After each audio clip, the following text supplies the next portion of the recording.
Hi, and welcome. I'm Sean with the American Bastone blog, and this is your first lesson with the stick in two hands. Before we begin with the lessons proper, we will be going over and showing Maestro Cerri's 3 Bastone Guards.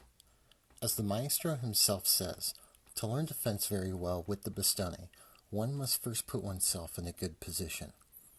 Now, the 3 guards that Cerri cites are 1 of defense and 2 of offense. I'm going to show all 3 as they are all encountered commonly through the lessons, even if not explicitly called out in the book until after the lessons wrap up. First, the defensive guard, or our on-guard position.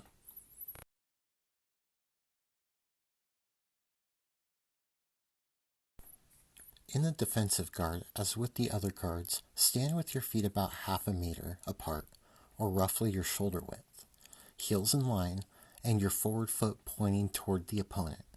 Sink down so your knees are bent. Torso should remain upright and weight shifted slightly forward. Your hands together, relaxed at about hip height. The point of your bastone should be high but forward. Cerri names this as the position or parry of fourth, quarta in Italian. This position looks familiar to anyone who's picked up a longsword. It's very similar to the posta breve or flug. It is a good relaxed position and it can offer a lot of options, and as Cerri says later, this position has to be learned carefully as to penetrate the enemy's intention. Because of its strength and readiness, this parry is best and is used more than all the others. And also because of it is natural, with the point of the bastone high and the hands together at one end in a defensive attitude. The next guard we have here is the flank guard.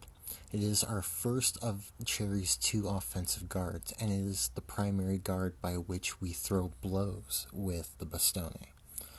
And we can only actually throw 3 of the blows from this actual position, those being the montanta, the colpo di testa, and the flank blow. The umbrella, which begins with the point in front and ends with the point in front, is, for that obvious reason, being the point behind in this guard, the one that you can't throw.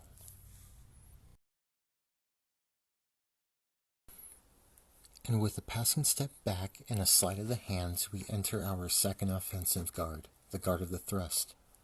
Within the book, Cerri calls this the parry of false second in the parry riposte section, but also names it the guard of the thrust as it is the position from which you deliver the only thrust he describes. This thrust will be touched on in Lesson 14 with the double square exercise, but in-depth will wait when bouting is addressed proper. This position can also throw a head blow. So thank you very much for watching. I hope I made something rather pedestrian somewhat interesting for you. For more on these guards, where I elaborate more on these, check out my blog, American Bastone, link in the description. I look forward to more of these and hopefully some discussion as we get deeper into this. Ciao for now.